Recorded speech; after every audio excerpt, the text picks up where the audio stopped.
Olá! Hoje a gente vai mergulhar num texto fascinante do século XIX. Um texto que se propôs a uma tarefa assim monumental: explicar de forma lógica fenômenos que, na época, desafiavam completamente a razão. Sabe, coisas como mesas se movendo sozinhas, mensagens de um mundo invisível. Enfim, vamos nessa. A nossa análise já começa com essa pergunta, que é a pergunta central de tudo. Como é que a gente pode entender esses acontecimentos tão estranhos? Seriam milagres?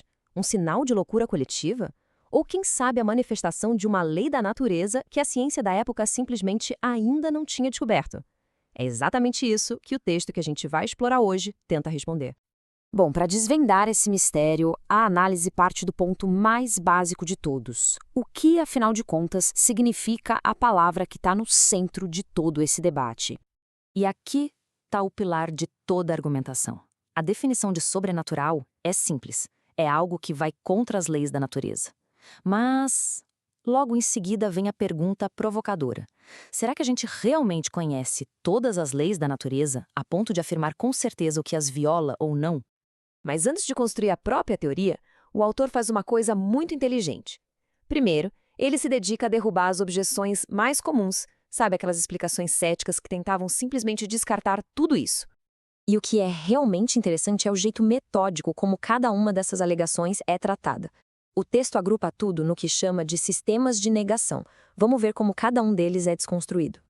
Olha só a lógica que é aplicada aqui. Para cada objeção, tem um contra-argumento bem racional. Por exemplo, contra a ideia de fraude, a resposta é que, sim, existem abusos, mas o abuso de uma coisa não nega a existência genuína dela. E contra a alucinação, a pergunta é: ué, como é que várias pessoas podem ter exatamente a mesma ilusão, ainda mais com efeitos físicos reais acontecendo? A argumentação vai mostrando que essas explicações simplesmente não dão conta de todos os fatos.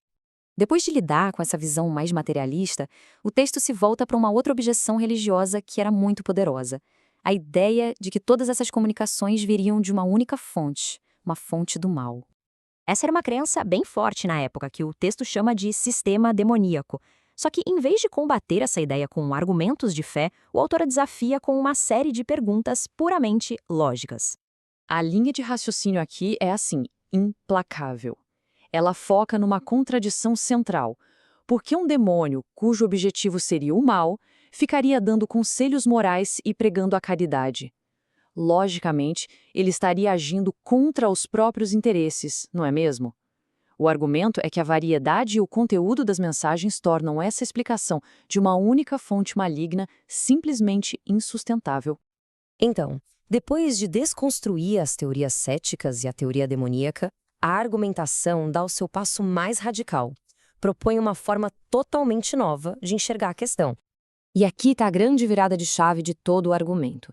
O que se propõe é que esses fenômenos não são milagres que quebram as leis da natureza. Pelo contrário, eles seriam eventos perfeitamente naturais, governados por leis que a ciência daquela época, bom, ela simplesmente ainda não tinha descoberto. E essa analogia do texto é genial para ilustrar o ponto. Uma coisa que parece impossível, ou até diabólica hoje, como um balão de ar quente pareceria há séculos, pode ser perfeitamente explicada por um princípio científico que vai ser descoberto amanhã. O que parece sobrenatural é, na verdade, só o que está além da nossa ciência atual. Essa nova perspectiva, então, é construída em cima de uma cadeia de raciocínio puramente dedutiva. A lógica parte de um efeito que pode ser observado, a inteligência nas mensagens, e avança passo a passo, eliminando outras possibilidades, até chegar à sua conclusão final. A causa é a alma de alguém que já viveu. E se esses são fenômenos naturais, a conclusão lógica é que eles exigem um método de estudo sério, não como um entretenimento, mas como uma ciência e uma filosofia. A posição aqui é muito clara. Só ver uma mesa se mexer sem contexto nenhum, muito provavelmente vai inspirar mais zombaria do que compreensão. Agora, se a pessoa tem uma base teórica primeiro, isso fornece o contexto necessário para que os fenômenos façam algum sentido, em vez de parecerem só absurdos. É bem interessante notar que existe uma autocrítica até mesmo com os próprios adeptos. São criadas categorias que vão desde o curioso superficial até aquele que se deixa levar por um entusiasmo cego, alertando contra a fé sem senso crítico. Isso mostra uma compreensão bem sutil da natureza da crença. Essa citação resume perfeitamente o apelo do autor. Antes de criticar, é preciso conhecer. Julgar uma doutrina com base em coisas que ela mesma refuta ou considera abusos seria, segundo esse argumento, uma crítica completamente sem valor. E a gente fecha com esse pensamento.